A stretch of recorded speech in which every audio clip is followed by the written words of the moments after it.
All right, what's up, everybody? Welcome back. Friday. Proof, set theory, and logic. Another day, another proof, another set theory, another logic. Let's do it. There's a giant crane outside the window, and I just saw some sort of large tarp or cardboard box apparently fall off the roof. So we'll see how it goes. Yeah, I also just recently watched the new Final Destination movie, so that's spooking me out. We'll see. Yeah, I feel like that's how it'll go. Is probably making some sort of a mistake in a proof, and then a crane, like a wrecking ball, just smashes into the classroom and hits me. I'll go out like I lived. Yeah, there we go. Okay, so let's have fun. Let's prove some of these facts we got into last time. I wrote out this big, terrible, long theorem. It's not really that terrible. It's theorem 3.12 in your note packets. These are a whole bunch of useful, effectively algebraic properties of these new operations we defined, the union and the intersection. So, everyone remember what the union of two sets is? It's all the stuff in both of them, right? Here's the easy way to think of it. Here's your set A. Here's your set B. The stuff in the middle, this is A intersect B. This is stuff in both A and B. The stuff that's in both of them, which I will outline with this red marker that has a green cap, confusingly, is all of the stuff between both of them. Yeah? Cool? Okay, unions, intersections, we all remember it, we all enjoy it. Let's prove some of these facts. So, recall, we had a lot of really nice facts. First off, it doesn't matter what order you do a union in or an intersection. That is, A union B is B union A, and A intersect B is B intersect A. You can do them in whatever order you like. Similarly, if you have to do two unions, you take the union of A with the quantity B union C, or the union of the set A union B with the set C, you get the same thing. It doesn't matter how you group it. If you got to do two unions, do whichever one you want first. It doesn't make any difference. Same business with intersections. Cool? All right. Distributive laws, how do they play together? Well, it's how you might expect. That is, if you take the union of A with the set B intersects C, what you get back is the intersection of A union B with A union C. That is, you can take this union and basically do it to each thing separately before doing the intersection. Does that make sense? It's kind of like grabbing, if you want to think of it like this, I'll draw a little sort of diagram here. Like grabbing like this part and like distributing it like across, see? Because you get that little chunk and that little chunk. See if you pull them through. Get what I mean? Cool. Same business with intersections. A intersect the set B union C is A intersect B union A intersect C. Sweet. We also have idempotents. You take the union of a set with itself, you get the same set. That's obvious. You take the intersection of a set with itself, you also get the same set. Cool. We also have identities. This is cool. This is neat. Maybe something that does not at first appear obvious. That is, in the same way you have an identity element, say for multiplication or addition. Well, I should be careful with multiplication. No, that's fine, I guess. So if you have an identity element with addition, 0. You add 0 to any number, you get back exactly the same number. Yeah? You have an identity with multiplication. Take a number, multiply it by 1, you get the same number. Yeah? Okay. Be careful not to confuse yourself with identities and inverses. Inverses are defined using identities. For instance, you take a number and you add it to negative that number, you get back 0, which is the additive identity. And so we define inverses using identities, but it does not necessarily mean that we have identities or have inverses just because we have identities. So don't, confuse yourself quite yet with that. That is, we have identities, you take a set and you union it with the empty set, you get the same thing. The empty set has nothing in it. So the set with everything in both A and the empty set, well, it's just all the stuff in A. Similarly, you take a set A and you intersect it with the universal set U, then you get back A. Yet again, something to keep in the back of your minds, all of this presupposes the existence of a universal set. That is, this works when we are working inside of a universal set. Yeah? What this universal set is, as we've seen before, may potentially cause us some trouble, but assuming that we have one, this is all good. Fun? All right, let's prove a little bit of this. We won't go through everything. There's so much stuff here that to write out proofs for everything would take quite some time and would also remove many wonderful opportunities for me to ask you questions on homework assignments. So I will be lazy and give you more homework. I will give you a little bit of it. Let's do, we prove a few parts and leave the rest to you. Let's do the commutative laws.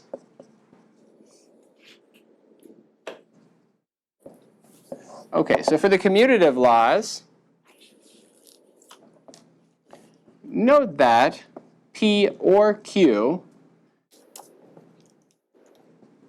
is equivalent to Q or P. Do you agree with that? Okay. So, a union B, recall, this is the set of x's such that x is in A or x is in B. Oh, no, that's not a parenthesis. That's a closed set bracket. So notice this is exactly the same as the set of x's such that x is in B or x is in A, right? We were defining the union using a predicate, or set builder notation with predicates, yeah? Okay. And what is this? Well, this is just straight up the definition of B union A. Hey, cool. Likewise, recall that P and Q is equivalent to Q and P. So, A intersect B, which if you recall is the set of x's such that x is in A and x is in B, well, this would then just be the same as the set of x's such that x is in B and x is in A, which is just the straight up definition of B intersect A. So the commutative laws hold. Woohoo! What do you think? Not so bad? I don't know if you recall, but quite a while ago now, a few weeks, who knows, we actually went through and we showed these facts that P or Q is the same as Q or P. Yeah? Do you remember? Well, you turned in your first homework now.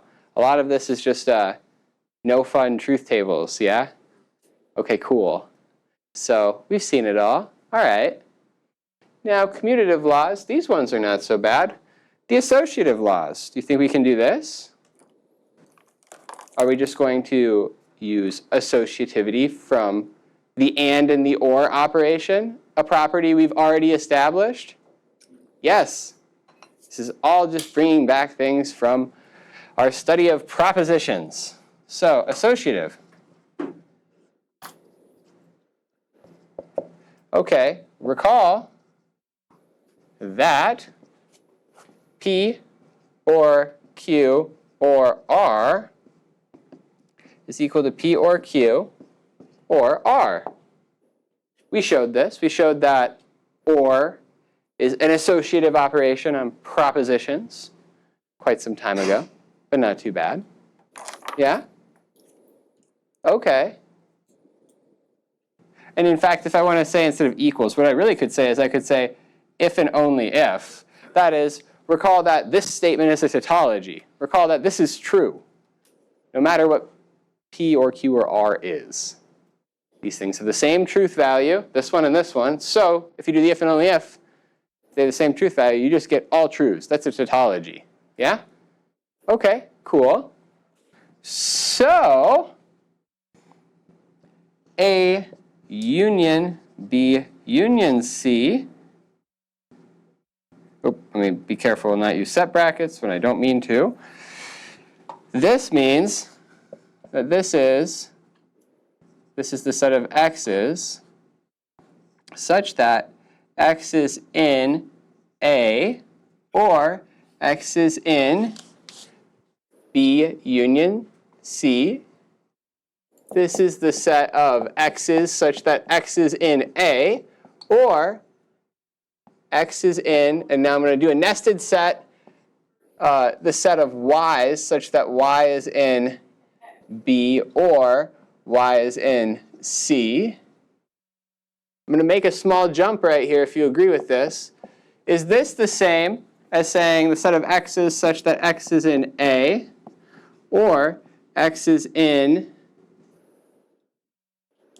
or I'll say x is in B or x is in C?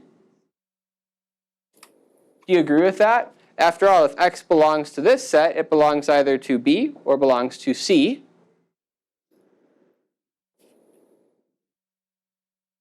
That is, we could instantiate.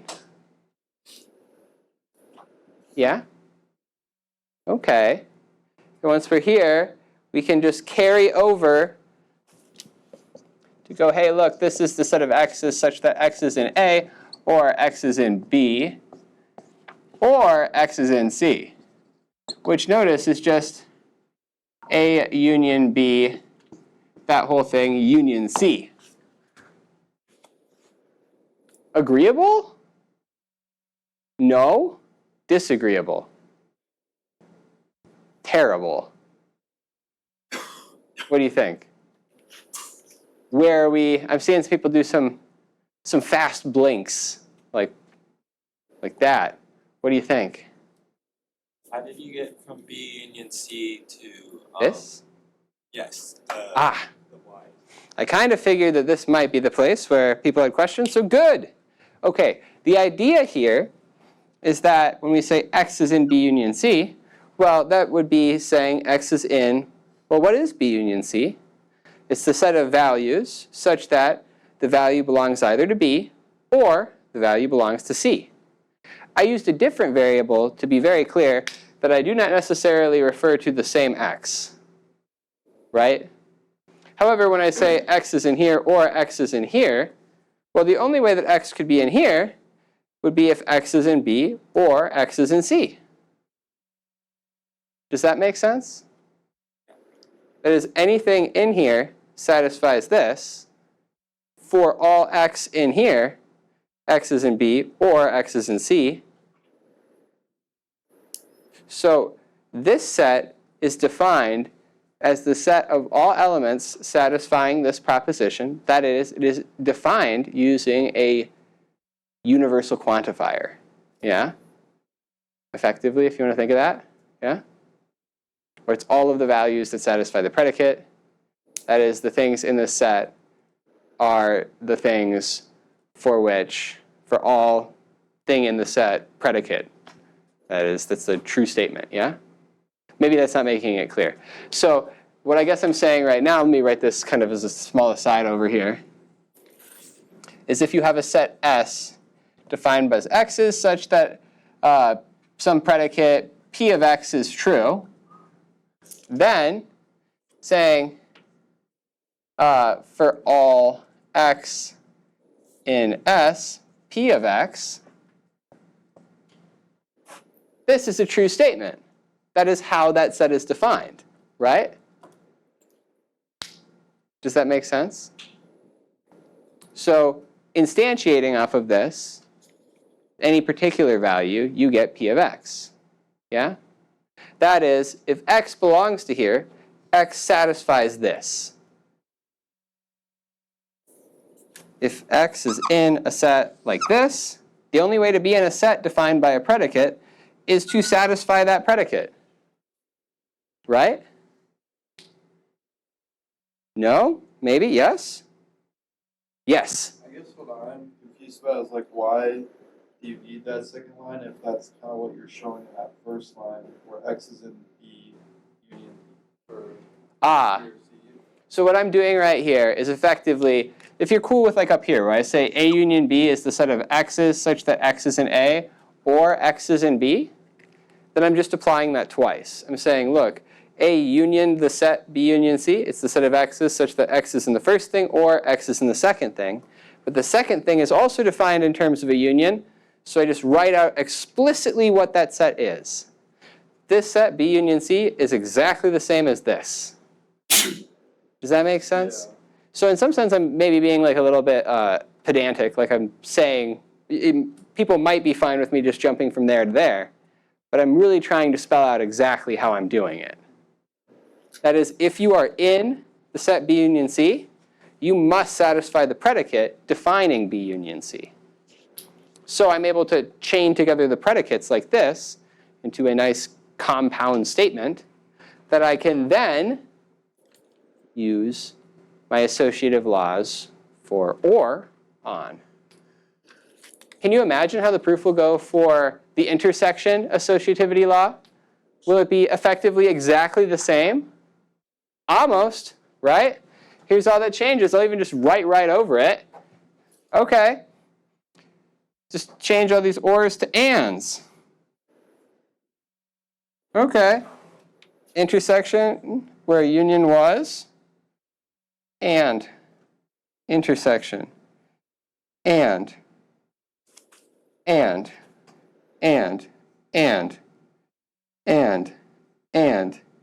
intersection. Same proof. See what I mean? Maybe I should have erased the other one so now it looks extremely messy, but you get what I mean. I'm just flipping all of my ors and into ands and all of my unions into intersections, and it's the same dang proof, right? So what do you think? Associative laws, not so bad. Perhaps. Yeah? Okay.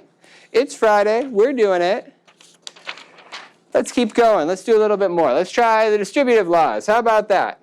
We'll see how these old distributive laws treat us. Jump into the next board here. I'm moving my chair in so I don't trip on it. Proof continued. Okay, let's do the distributive laws.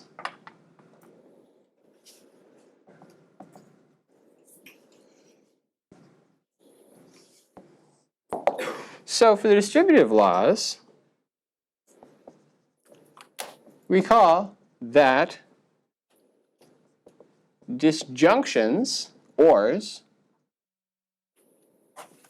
distribute over conjunctions,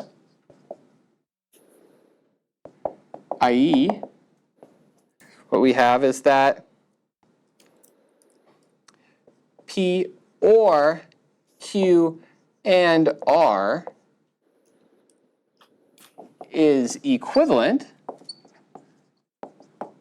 to P or Q and P or R. Do you recall this fact? Cool. Notice there is a definite theme going on, which is, hey, unions and intersections work the same as the operations defining them in terms of the predicate we use to construct them, right?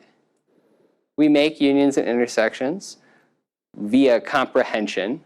We take all of the elements that satisfy a predicate, yeah? Okay, and so as soon as we use a predicate involving something like an and or an or, well then we inherit those properties into our new operation on sets. Cool?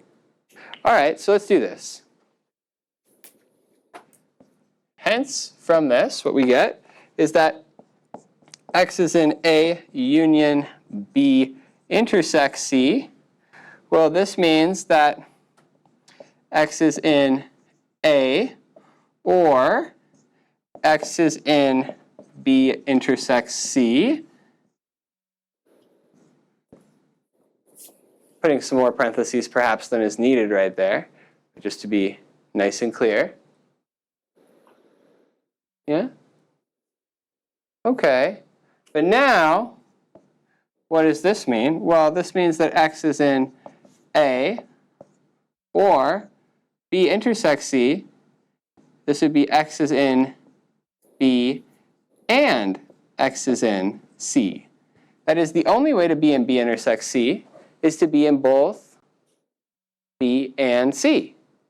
So perhaps I should really even put yet a larger parenthesis around all of that to make it clear that I just have P, Q, R. Yeah? And so exactly like I can do right up here, I'm just going to split it up. X is in A, or x is in B, and x is in A, or x is in C.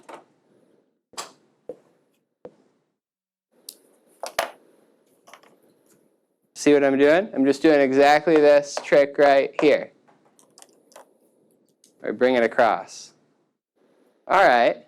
But now, I can say, hey, look, x is in A or x is in B. Well, the only time that's true is if x is in A union B. Yeah?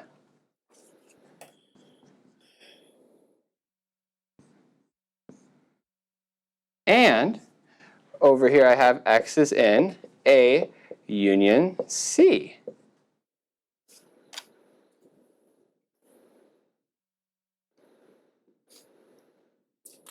When is it in both of them? When it's in the intersection. That is, if it's in this thing and it's in that thing, it's in the intersection of the two things, right? Okay, so this says x is in A union B intersect A union C. Hey! So if x is in A union the set B intersects C, then x is in the set A union B intersect the set A union C. That is, since we can also follow this chain of equalities right back up, and maybe writing equalities is actually potentially correctly a slightly incorrect statement. Maybe what I should write is if and only ifs all the way through to be fully correct, since we didn't define an equality of predicates or an equality of propositions. Instead, we defined this if and only if statement, which is exactly the same as equality as how you would usually expect it. Maybe that would be the technically correct thing, but I believe everyone got what I meant by writing equal signs without the little hats on the end, right? Okay, cool. People do that a lot. They write equals when they mean if and only if. But, all right, sweet. That is, what we found is that x in A union the set B intersects C, if and only if x is in the set A union B intersect the set A union C. Now, the only ways you can be in either one of these sets is if you satisfy the predicates defining them, yeah? So, satisfying one predicate means you satisfy the other. Both of these sets are constructed using a predicate. They are the same dang set, right? Okay, it works out.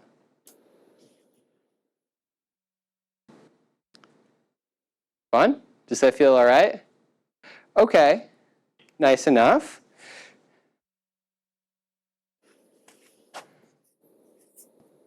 Showing that A intersect B union C is equal to A intersect B union A intersect C is basically the same. That is, it is effectively exactly the same argument, but just like before, flip ands to ors to ands, unions to intersections, intersections to unions. Cool? Cool. All right. Let's do, you give it a shot. See if you can do idempotence.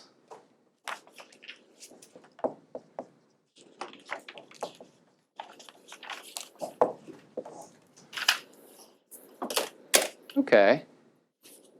Let's do the first one. Let's do A union A equals A. All right.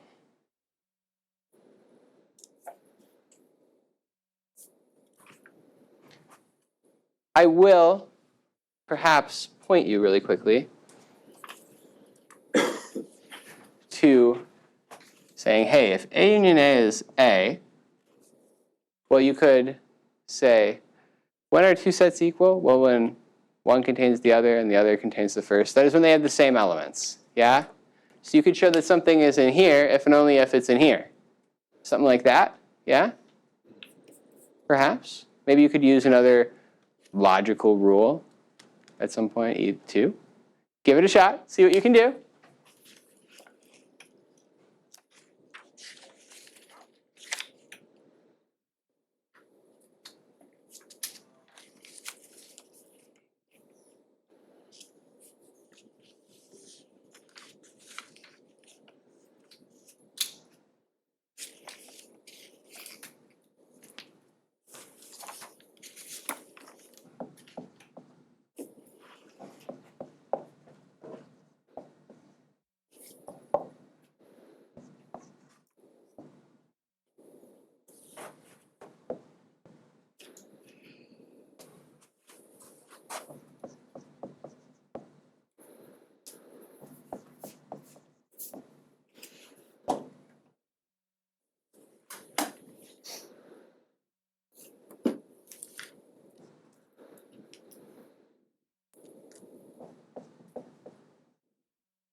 Okay, these arguments look silly when you say them, right?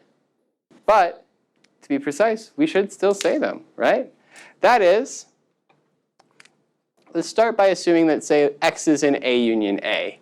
Well, to be in the set A union A, it must satisfy the predicate defining A union A, which is that either X is in A or X is in A.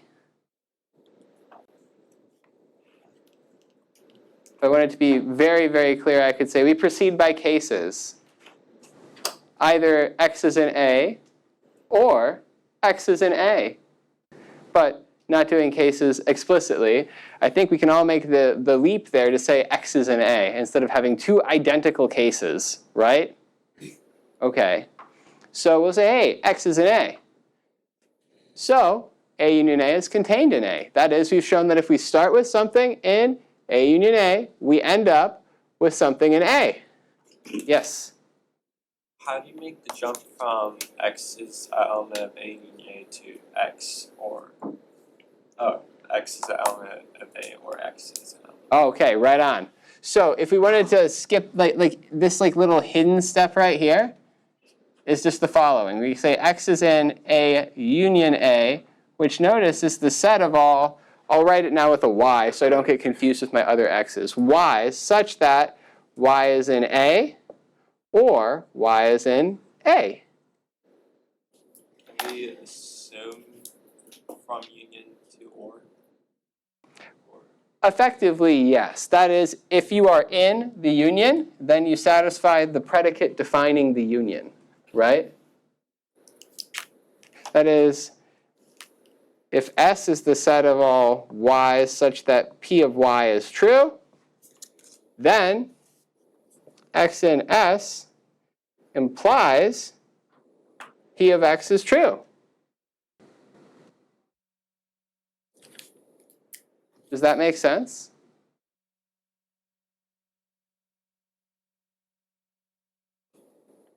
That is, if you take a set that is defined in terms of a predicate, it is all the things that satisfy the predicate, all the values for which you plug it into the predicate and you get true.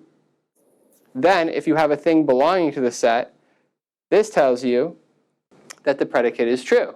Likewise, the other direction is also true. If the predicate is true, then that thing is in the dang set, right? The set is defined as all of those things which satisfy the predicate. Yeah? That's what this set builder notation, it's like predicate comprehension is. Does that make sense? So if you're in this set, if x is in A union A, then it's in this set right here. That is, it is an element such that it satisfies either it is in A or it is in A. So if it's in there, then one of these two things must be true. Hence the or statement, right? Okay. Now, both of those statements are the same statement, so we can conclude that statement must hold, right? Does that make sense? Really, I guess there's like a hidden proof by cases here. But both cases are exactly the same, so it seems a little bit over the top to directly say so, right? That is, if you get like P implies Q or R, and Q implies S, and R implies S, we can conclude that P implies S. Oh, does this look like a vexing problem on homework 2? Is anyone stuck on it? Yeah? I've gotten the most emails about this problem. It's a tough one. So I guess I'll take a small break in the middle of this proof to give you a good hint. What do you say? Yeah? A good question. Could it be by cases? No, this is the argument for proof by cases. This says you've got something that tells you a thing or another thing. If each thing tells you your desired conclusion, then the first thing tells you your desired conclusion. This argument is proof by cases. So you certainly should not use proof by cases to show it. Unless, if what you mean by proof by cases is that you're effectively constructing a truth table. You could do that. It would sort of suck. I hope you don't do that. That is, you could make a truth table for all of these things and then erase all of the rows where each one of these things is not true. And then hopefully you would construct a tautology, right? For this, yeah? Okay, fine. But as you would get that this is always the case, yeah? When these things are true. Okay, hopefully you don't do that. Instead, what I would recommend, perhaps that might make your life easier, is to recall that A implies B is the same as what? A, R, B. I'm going to write my if and only if arrow up and down. Sorry if that looks confusing. This is not A or B. That is, the only time that A implies B is false is if A is true and B is false. So if A is true and B is false, what happens then? False and false. False or false is false. Yeah? Okay, so this is indeed equivalent, right? Could you do anything? Perhaps converting some of these statements? I would try that, because you may then be able to do a little bit of nice anding.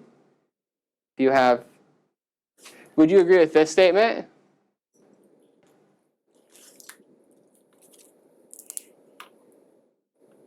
P, Q, therefore P and Q. Yes? This is the law of conjunction. Yeah? Could you use conjunction perhaps with some stuff here? These guys, something there, yeah? Maybe? I would try these two. Turn them into their disjunctive form. Then I would maybe try conjuncting them and see what you get. Yeah? It's a good hint. I would try it. See if you can do it. I bet you'll see it. And you'll go, oh, okay, wait, maybe we have a question. What do we got? What would you like to call the not A or? Oh, okay. So if you were doing an argument like this, like, here, I'll show you what we would start perhaps with. You would say something along the lines like, to do this, I would go like 1, maybe Q implies S. This would be by hypothesis. It'd be like 2, well, not Q or S. This would be the disjunctive form of 1. Yeah? Okay. Then I'd maybe do something like I would say, hey, R implies S. 4. I'd be like, well, not R or S. Oh, okay. Same reasoning, hypothesis, disjunctive form of 3. Yeah. Maybe then you could do something like combine things together between these two. It could be like not Q or S and not R or S. And wait a second. P or Q and P or R is the same as P or Q and R, right? Could you do something here? Could you go, perhaps, what?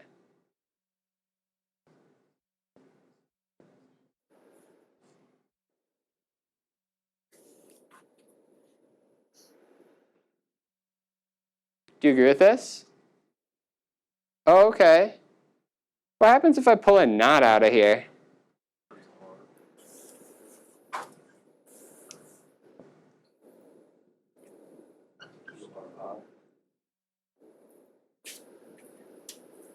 Oh, wait. Not thing or other thing? Q or R. Yeah. Q or R implies S?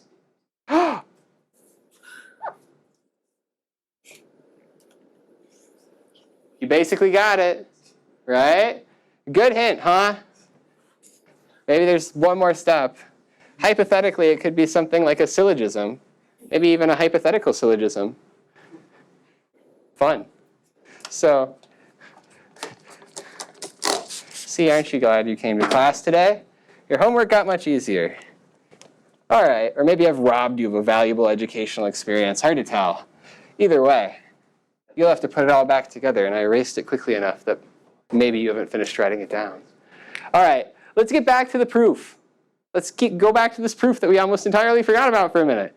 So, we showed that if X is in A union A, then X is in A. The piece that we used to do that was we used the predicate defining A union A. That is, to be in A union A, you must satisfy either X is in A or X is in A. Hence, X must be in A. So, A union A is contained in A because everything in A union A is also in A. Now let's go the other way. Now, let's assume that X is in A. Then, X is in A and I claim X is, or I'll say, or X is in A. That is, if you have P, then P or Q is certainly true for any Q you want. Yeah? Remember, this is the same line of reasoning that the old man outside of the hardware store uses when he says, like, it's a nice day, or I'm a monkey's uncle, right? It's the same idea, yeah? You can say or whatever the heck you want after a true statement, and it's still true. So same idea, okay. And in fact, we're using a totally reasonable second statement, the same as the first statement. And hey, to be in that tells you that you, or to satisfy this, tells you that you are in A union A. So we started with something in A, and we showed that it's in A union A. So A is contained in A union A, therefore A is equal to A union A because A union A is contained in A, and A is contained in A union A. Cool? Feels reasonable? Could we do something like the same business with the intersection? Yeah. All right. I think we've perhaps hammered a few of these to death. There are more left that we have not yet done, but we will not do them all. So let's not. Instead, let's remember that the clock at the back of the room is very wrong and that we are quite close to the end of class. So we will end with a little bit of definitions to get us ready for next time.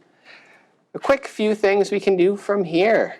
Next up, we'll define what's called the relative complement of B in A,